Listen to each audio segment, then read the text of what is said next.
Muchas gracias, estamos en Vida Ciudad de México. Ya les adelantaba al principio de este noticiero, vamos a conocer el Cárcamo de Dolores.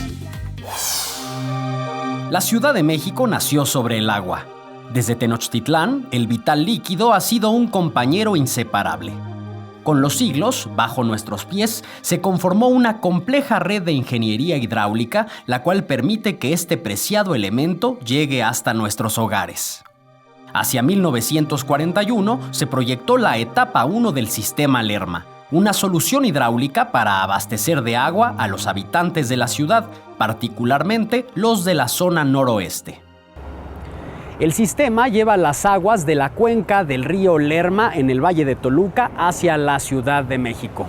Ello implicó la construcción del túnel a Tarasquillo Dos Ríos. Se trata de una estructura de 2.5 metros de diámetro que tuvo que atravesar la Sierra de las Cruces y que culmina en la zona de Chapultepec.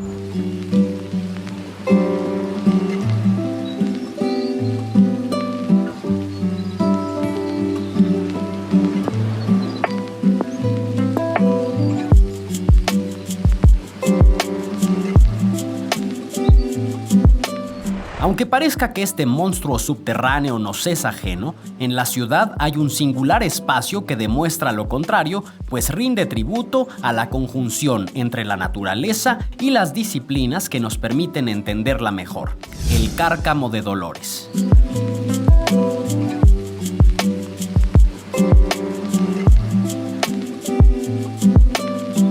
Inaugurado el 4 de septiembre de 1951 para conmemorar los trabajos del sistema Lerma, es el resultado de una visión multidisciplinaria que unió la arquitectura de Ricardo Rivas, la ingeniería de Eduardo Molina Arévalo y el arte de Diego Rivera.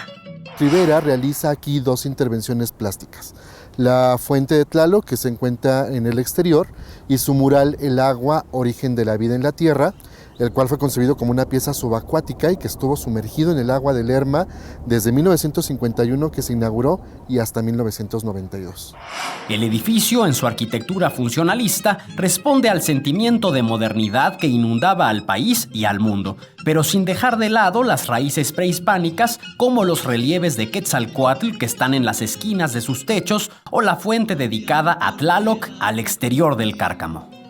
Sobre un espejo de agua, la deidad está hecha de mosaicos y piedras de colores. Es bicéfala, con una parte de su rostro mirando hacia el cielo y que tiene una fuente que lanza agua y otro apuntando hacia la puerta del Cárcamo como un túnel. La finalidad del monumento era que se mirara esencialmente desde el cielo, al considerar Rivera que el monumento quedaría en la ruta de entrada de los aviones a la ciudad, que por entonces volaban más bajo que hoy y que podrían distinguir la escultura.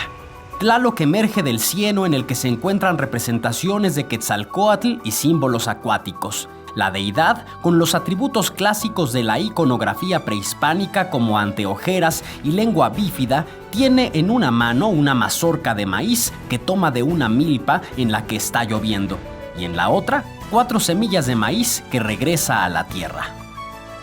Se puede observar en los mosaicos la fecha 9 Caña, que equivale al año 1943. Fue restaurada en el año 2010 y se repusieron un 40% de las piedras y mosaicos del cuerpo de Tlaloc que se habían desprendido.